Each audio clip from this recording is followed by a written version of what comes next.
The terrace at Wexhall House was the coldest part of the evening, and that was precisely why she had gone out to it.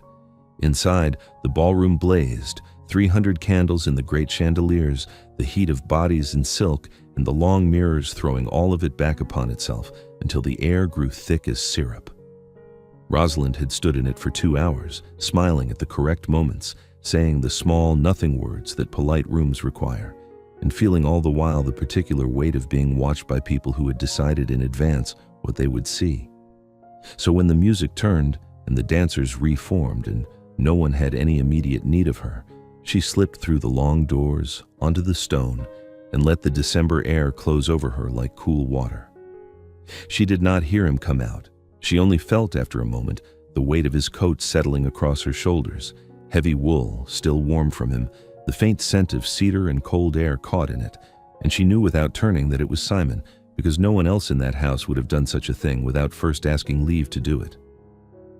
"You will take a chill," the Duke of Pelham said, "and then your aunt will hold me responsible, and she will be entirely right to." "I came out to be cold," Rosalind said. "It is the only honest thing in the building." He came to stand beside her at the balustrade, not touching her, his bare hands resting on the stone. Below them, the dark garden fell away in terraces, the gravel paths pale under a thin moon, and beyond the wall, the lights of the great houses of the square burned low and yellow. For a moment, neither of them spoke, and the silence between them was the comfortable kind, the kind that does not need to be filled, and Rosalind thought, as she had thought 100 times in the past months, and forbidden herself to think each time, that this was what it would be, if the world were only built differently. This, a cold terrace and a warm coat, and a man who did not require her to perform. "You are quiet tonight," he said. "I am always quiet. It is one of my few accomplishments. You are not quiet. You are careful. There is a difference, and I have learned to hear it." She did not answer that because there was no answer to it that would not say more than she had decided to say. She drew the coat closer instead, and beneath it, against the cool skin of her throat, the pearls lay warm where they had taken the heat of her body. She had not meant to wear them. She had told herself a dozen times that evening that she would leave them in their box on the dressing table where they belonged, that to wear them out into the world before the world was ready was a kind of recklessness she could not afford. And then she had stood before the glass with the clasp in her fingers, and she had thought, only beneath the gown, only where no one will see, only so that I might carry them with me once and feel for one evening like the woman he has told me I already am. And she had fastened them and let the high lace of her bodice cover them entirely, and told herself it was a small thing, a private thing, harmless. "We should go in," she said. "We will be missed." "You will be missed. I am only ever noticed." But he offered her his arm, and she took it, and they went back through the long doors into the heat and the light, and she had quite forgotten that she was still wearing his coat over her shoulders, because it had come to seem, in the space of those few minutes on the terrace, like the most natural garment in the world. It was a chair that did it. They were making their way along the edge of the room toward where her aunt sat with the other chaperones, and the press of dancers swung wide as a reel ended, and Rosalind turned to let a laughing couple pass, and the heavy coat, loose on her smaller frame, draped rather than worn, caught against the carved back of a chair and slid. It slid from one shoulder and then the other, sliding the way water slides too quick to catch, and Simon's hand came up half a second too late, and the coat fell into the crook of her arm and left her standing in the full light of the chandeliers in her pale gray silk, with the lace at her throat disarranged where the wool had dragged it. And at her throat, where the lace had pulled aside, the pearls caught the light. They were not ordinary pearls. That was the whole of the trouble. Ordinary pearls would have meant nothing. Every third woman in the room wore pearls of some description, and no one would have spared them a glance. But these were a particular 3 strands, graduated, with a clasp of old rose-cut diamonds in a setting that had not been fashionable for 30 years and had not needed to be, because everyone of consequence in London had seen them before, at the throat of the woman who had worn them for 40 years before her death. Near the refreshment table, 4 women went entirely still. It is a particular stillness, the stillness of people who have seen something they intend to use. Rosalind felt it before she understood it, felt the small cold change in the room, the way the air changes before weather. She got the coat back up over her shoulders, her fingers not quite steady, and she lifted her chin and smiled as though nothing at all had occurred, and for the length of a breath she believed she had managed it. Then Lady Sutcliffe said, in a voice pitched with the exact precision of long practice, quiet enough to seem private, clear enough to carry to every ear that mattered, "Those are Honoria's pearls, the late Duchess's pearls. I should know them anywhere. I sat across from her at 100 dinners while she wore them." A pause, beautifully judged. "Now how, I wonder, does a paid companion come to be wearing the Pelham pearls at a public ball?" The thing about such a question is that it does not require an answer to do its work. The work is done in the asking. Already, Rosalind could feel the heads turning, the slow swivel of attention that in a London ballroom is more dangerous than any drawn blade, and she understood with perfect clarity exactly the shape of what Lady Sutcliffe had built in a single sentence. Not an accusation, which might be denied, but a wondering, which cannot. A companion, borrowed gentility, pearls that belonged to a dead duchess appearing at the throat of a woman with no fortune and no name and a great deal of ambition. The story wrote itself because Lady Sutcliffe had spent 4 months teaching the room to write it. To understand how 4 months had brought Rosalind to this moment, one must understand what she had been before the Duke of Pelham ever spoke to her, which was nothing the world thought worth its notice.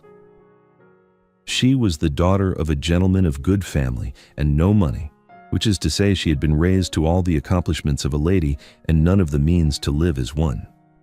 Her father had died owing more than the living was worth.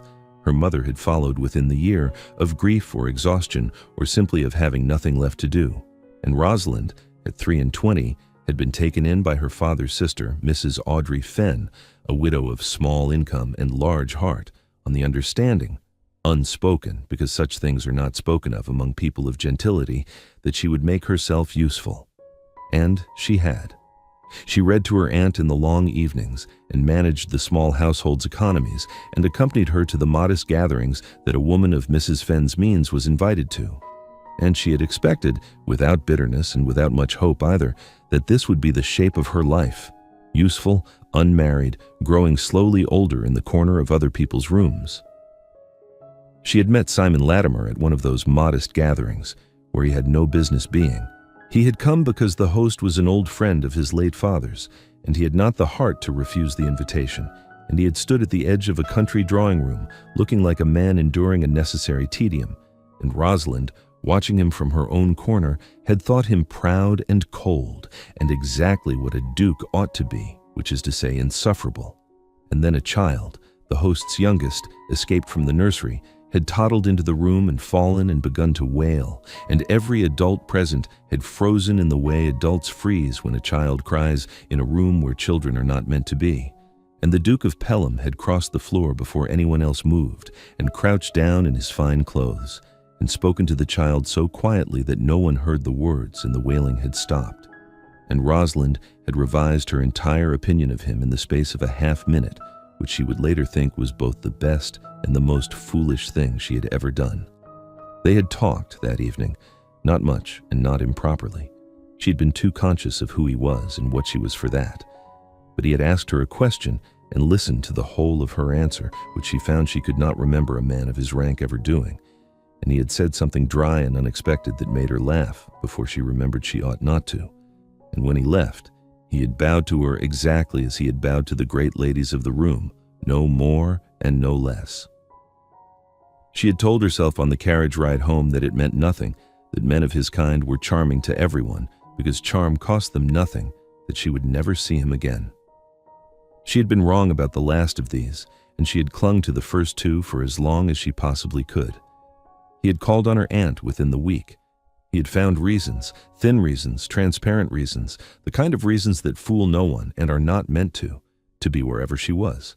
And Rosalind, who was not a fool and had never been one, had understood quite early what was happening, and had been more frightened of it than gladdened, because she knew exactly what the world did to women in her position who allowed themselves to be courted by men in his. The world did not say, "How fortunate." The world said, "How grasping." The world looked at a portionless companion and a duke and saw not a love story but a scheme, and it punished the woman for it, always the woman. And Rosalind had no illusions that she would be the exception. So she had been careful. They had both been careful. That was the thing the watching world never understood, that the very caution which made their attachment look like calculation was in fact the opposite. It was two people who loved each other trying to protect the thing between them from precisely the eyes that were now fixed upon her across a crowded ballroom. They had courted in the slow, deliberate, almost painful way of people who know they are being watched, never alone together where it could be remarked, never a word exchanged that could not have been said before the whole of the ton, Mrs. Fenn always present, always the proper and unimpeachable chaperone. Simon had wanted to declare himself months ago.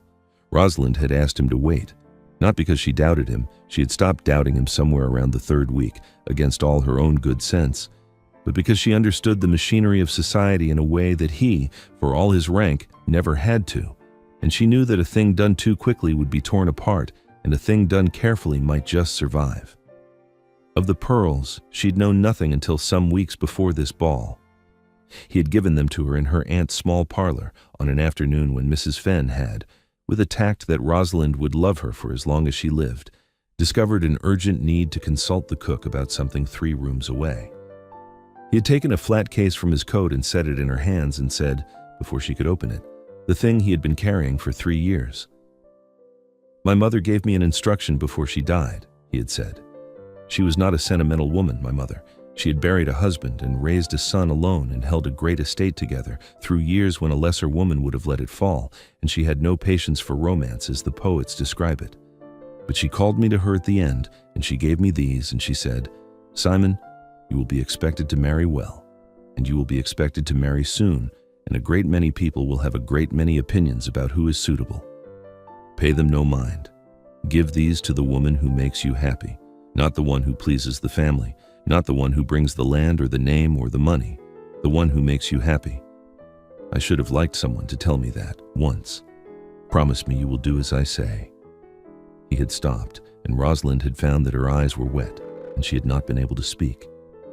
"I promised her," Simon had said, "and then she died, and I put the pearls away, and for 3 years I have watched candidates paraded before me, every season another, each more suitable than the last, and I have thought of my mother's instruction and felt nothing for any of them, and begun to believe she had asked me for something the world would not allow me to give." He had closed her hands around the case. "And then I met you in a country drawing room, and you thought me insufferable, and you were quite right, and you laughed at something I said and tried to pretend you had not, and I understood. So they are yours. I am aware we cannot tell anyone yet. I am aware of all of it, but they are yours, Rosalind, and they have been yours since before I knew your name, because my mother described you to me 3 years ago and only neglected to mention what you would be called. She had worn them beneath her gown that evening, because she could not give them back, and could not yet wear them openly, and could not bear to leave them in their box. That was the whole of the crime that Lady Sutcliffe was, at this moment, attempting to hang her with. Through all the long months of it, the speculation, the half-heard remarks, the invitations that came more slowly, and the calls that grew shorter, her aunt had stood by her with a steadiness that asked for no recognition and received little. Mrs. Fenn had not the standing to silence a single tongue. She knew it, and Rosalind knew it, and neither of them ever spoke the knowledge aloud, because to speak it would have been to admit how little protection a portionless old woman could offer the niece she loved. But there were things she could do, and she did them all. She came to every gathering, however small, and sat with her back very straight among women who outranked her, and let no one see her flinch when the talk turned, as it always turned, to the Fairweather girl and her ambitions.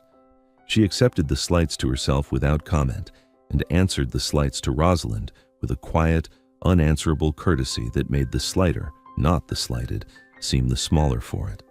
And in the carriage home, in the dark, she would take Rosalind's hand and say only, "We shall manage, my dear. We have managed worse." She had managed worse. She had buried a husband and lived on next to nothing and made a home, somehow, out of the little that was left to her. And she had taken in a grieving girl when she could ill afford the extra mouth, and never once let that girl feel herself a burden. Rosalind had learned her composure at this woman's side, had learned it before she ever met a duke, had learned that dignity is not the absence of feeling, but the refusal to perform it for the entertainment of people who wish you ill. Whatever the watching world believed it saw in her that night at Wexhall House, it was Mrs. Audrey Fenn's teaching it was looking at, and did not know it. "I do not believe I caught your meaning," Rosalind said. Her voice came out steadier than she had any right to expect. She had decided, in the half-second available to her, that she would not flee and she would not flush, and she would not stammer out explanations that would only feed the thing. "Did you wish to say something to me, Lady Sutcliffe?" It was the correct move and the wrong one at once. Correct because it denied the older woman the satisfaction of a frightened quarry. Wrong because Lady Sutcliffe had been waiting 4 months for an opening and would not be deprived of it by mere composure. "I wished only to admire your pearls, Miss Fairweather," she said, and she smiled, and the smile was the worst thing in the room. "Such very fine pearls. One does wonder how they came to you. The late Duchess's jewels, after all, are the property of the estate. They pass to the next Duchess, do they not, on her marriage? And you are not, I think, the Duchess of Pelham." A delicate pause. "Not yet, at any rate. Not that anyone has heard of. So one is left to wonder whether they were given, or—" And here she let the word hang. Let the room supply it for her, the way she had taught it to supply everything. Acquired. There it was. Stolen, she meant, or wheedled, or extracted by some feminine art too sordid to name in company. And the room, 4 months trained, supplied it, and Rosalind heard the small intake of breath ripple outward through the watching faces, and she understood that whatever she said now would be the wrong thing, because there was no right thing, because Lady Sutcliffe had built a room in which no answer could be true. Across the floor, her aunt had risen from the chaperones' chairs.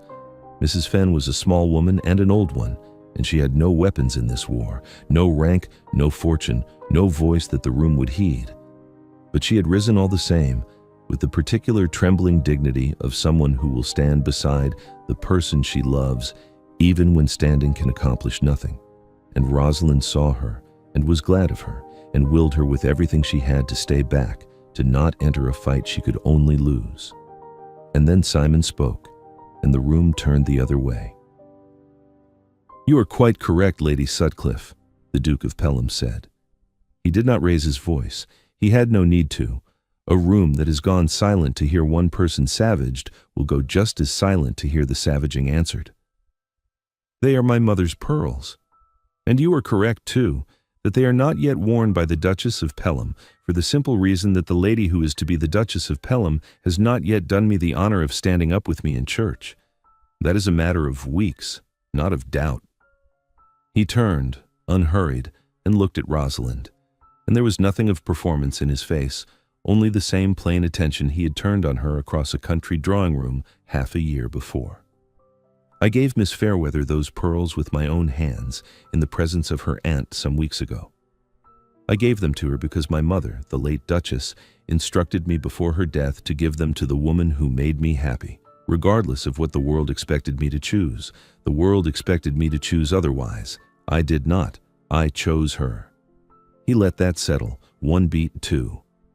"I had intended to announce our engagement at a time of our own choosing, with the consideration due to Miss Fairweather and to my mother's memory both.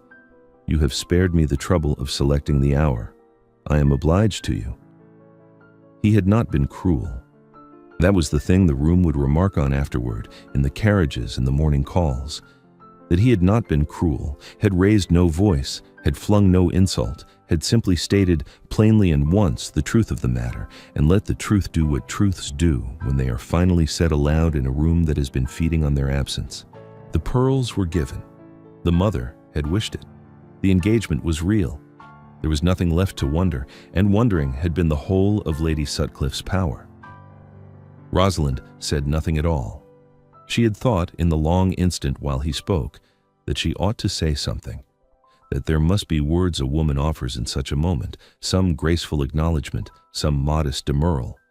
But she found, when he had finished, that she did not want any words, and more than that words would diminish it. So she stood quite still in the center of the light, with his coat about her shoulders and his mother's pearls at her throat and his declaration hanging in the air. and she let the silence be her answer, and the silence said more than any speech could have, that she had nothing to defend, because she had done nothing wrong, that she had nothing to prove, because the man beside her had proved it, that she was exactly what he had named her, and required no one's belief but his. She looked at Lady Sutcliffe, and she did not smile in triumph, which would have been a kind of lowering of herself to the older woman's ground. She simply looked with perfect calm and waited, and let the room arrive at its own conclusion. It arrived. One could watch it arrive. That was the remarkable thing, the thing Mrs. Fenn would describe to Rosalind in delighted detail for years afterward. The verdict of a London ballroom is a living thing, and it shifts the way a flock of birds shifts all at once on a signal no single bird could name. A moment before, the room had been Lady Sutcliffe's. The watching faces had leaned toward her, half believing, ready to be told what to think. And now, in the silence after the Duke's plain words, they leaned away. The half-belief curdled into something else, not yet sympathy for Rosalind. The tongue is never so quick to sympathy, but a swift, cold reassessment of the woman who had nearly led them into an embarrassment. For if the pearls were given, freely and properly and before a witness, then Lady Sutcliffe had not exposed a scandal at all.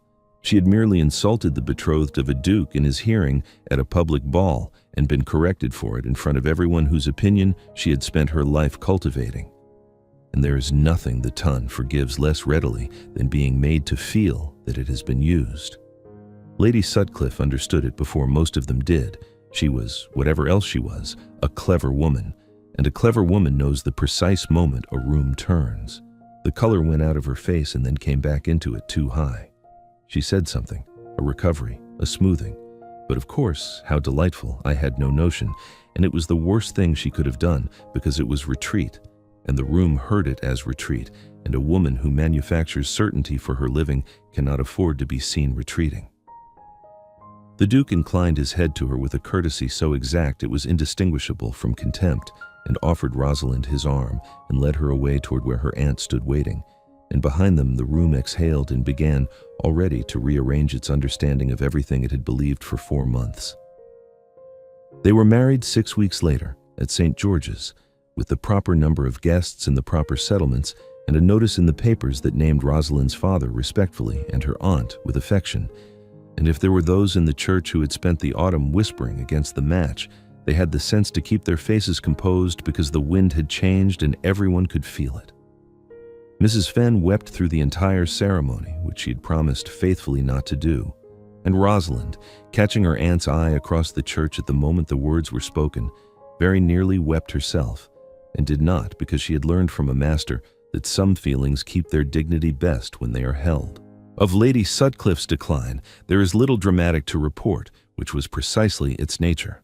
She was not cast out. The ton does not cast out its own with any ceremony. She simply found, as the months turned, that her judgments no longer carried the weight they once had. When she pronounced a match unsuitable, the room remembered the Pelham pearls and quietly declined to agree. When she circulated a doubt, it failed more and more often to take. The young women she had been wont to terrify learned that her power was a thing that could be survived, and survived people are not afraid, and a manufacturer of fear cannot work without it. Within 2 seasons, she had become what she had always made of others, a woman about whom the room had quietly made up its mind, and her mind on the matter no longer signified. She had taught London exactly how to undo her, and London, being an apt and ungrateful pupil, had learned the lesson well. Rosalind, for her part, became the Duchess of Pelham in the full and proper sense, which is to say she took up the management of a great house and its people, and did it well. She did not, of course, dig in the gardens herself or scrub the floors or do any of the things that the malicious had once imagined a grasping companion would do once she got her hands on a great estate. She oversaw, through Mrs. Yardley, the housekeeper, and Crewe, the steward, both of whom had served the house long before her and had braced themselves when the new Duchess came for the worst. They had heard the talk. They had expected an upstart, a schemer, a woman who would put on airs to compensate for her origins. What they got was a woman who knew the difference between authority and display, who asked their counsel before she gave her orders, who learned the names of the underservants and the histories of the tenants and the particular needs of the estate, as though she meant to spend her life on it, which she did. Within a year, they would both have walked into fire for her, and said so in the servants' hall to anyone who would listen. It was Mrs. Yardley who came round to her first, and Mrs. Yardley who was hardest to win, for the housekeeper had served the late Duchess for 2 decades and guarded that memory the way a soldier guards a color. She had braced herself to dislike the new mistress on principle, and braced herself harder still when she learned the new mistress was to wear the late Duchess's pearls. But Rosalind, on her first morning in the house, had asked the housekeeper to sit with her, an unheard-of thing, a duchess asking a servant to sit, and had said simply that she knew Mrs. Yardley had loved the late Duchess, and that she hoped Mrs. Yardley would tell her in time what sort of woman she had been, because the pearls she now wore had been that woman's gift, and she wished to be worthy of the giving. And Mrs. Yardley, who had prepared a great many cool civilities and had not prepared for that, had found her eyes stinging and had told her, and the telling had been the beginning of a loyalty that nothing afterward could shake. Crewe came round more slowly, as stewards do, by way of ledgers and rent days, and the slow accumulation of evidence that the new Duchess understood the land and respected the men who worked it. But come round he did, and the two of them, housekeeper and steward, who had served the house through its long widowed years, found that the house had become, under this unlikely woman, warmer than they could remember it being in their lives. Simon took his seat in the House of Lords that spring, as the duties of his rank required, and he found, somewhat to his surprise, that he attended to it with more diligence than he had in years, that he came home from the long sessions wanting to tell her what had been debated, and found that she listened and asked questions that were better than the questions he had asked himself, and that the great cold machinery of his public life had become, somehow, a thing he could bring back to a warm room and lay before a woman who cared what he made of it.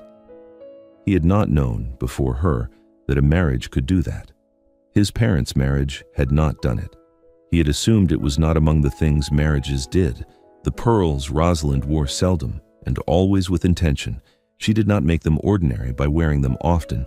She kept them for the occasions that warranted them, the great dinners and the presentations and the nights when the house was full and the candles lit and the world watching.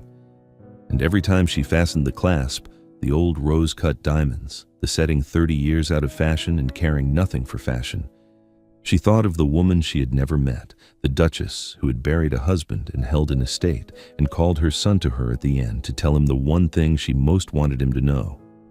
Choose the one who makes you happy. Pay the world no mind. Rosalind had never been able to thank her, and the lack of it was one of the few sorrows of an otherwise happy life, and so she did the only thing she could, which was to be, as fully and as well as she was able, the woman the late Duchess had described before she had a name. The child came in the 3rd year of the marriage, a daughter to Simon's open and unfashionable delight, for he had been raised to want a son above all things and had discovered in himself, the moment the small, red, furious creature was laid in his arms, that he did not care a particle for the succession and would have traded every acre of Pelham land before he traded her. They named her Honoria, for the grandmother she would never meet, and Mrs. Fenn, who had lived, as she had so wanted to live, to see her niece secured and settled and beyond the reach of every tongue that had once wagged against her, stood as the child's godmother at the font, and wept again, and was again forgiven for it. It is the way of these stories, perhaps, to want a grander ending, a comeuppance more complete, an enemy more thoroughly destroyed, a triumph that announces itself with trumpets. But Rosalind would have told you, had you asked her in the long contented years that followed, that the trumpets were never the point. The point was a colder thing and a truer one, that she had stood in the center of a room that had decided to ruin her, with a borrowed coat slipping from her shoulders and her whole future hanging on the next half-minute, and she had not screamed, and she had not wept, and she had not run. She had stood still, and let a good man tell the truth, and let her own silence be the proof of it, and trusted that a thing which is real does not require defending. It requires only to be seen plainly, once, in good light, by people who have been kept too long in the dark. The coat had slipped at the worst possible moment, and the slipping of it had revealed not a scandal but a devotion, and the room, which had come to feed on her undoing, had gone home instead, having witnessed the precise opposite, and there's a justice in that which no trumpet could improve upon. She wore the pearls to her daughter's christening beneath a gown of dove-gray silk, and she sat in the front pew of the small estate chapel with Simon's hand over hers, and she thought, as the water touched the child's head and the old words were spoken, of a December terrace and a warm coat and a man who had crossed a room for a crying child before she ever knew his name. She thought of how nearly she had not worn the pearls that night, and how the wearing of them had undone her and then remade her in the space of a single breath. And she thought that the worst moment of her life and the making of it had been, in the end, the very same moment, and that this was perhaps the truest thing she knew about how a life goes, that the thing you most dread and the thing you most need are so often the same thing, arriving in the same instant, asking only that you have the courage to stand still and let it be seen. If you have ever carried something true through a season of being doubted, if you have ever been spoken of in rooms you were not in, and judged by people who did not know you, and waited, holding your peace, for the day the truth of you would simply be allowed to show, then perhaps you already understand what Rosalind understood in the silence after the Duke spoke. The truth does not need to shout. It needs only to be seen once plainly by someone willing to say it aloud. They arrive here like a coat settled gently over the shoulders of someone who is always meant to wear it whenever they are ready.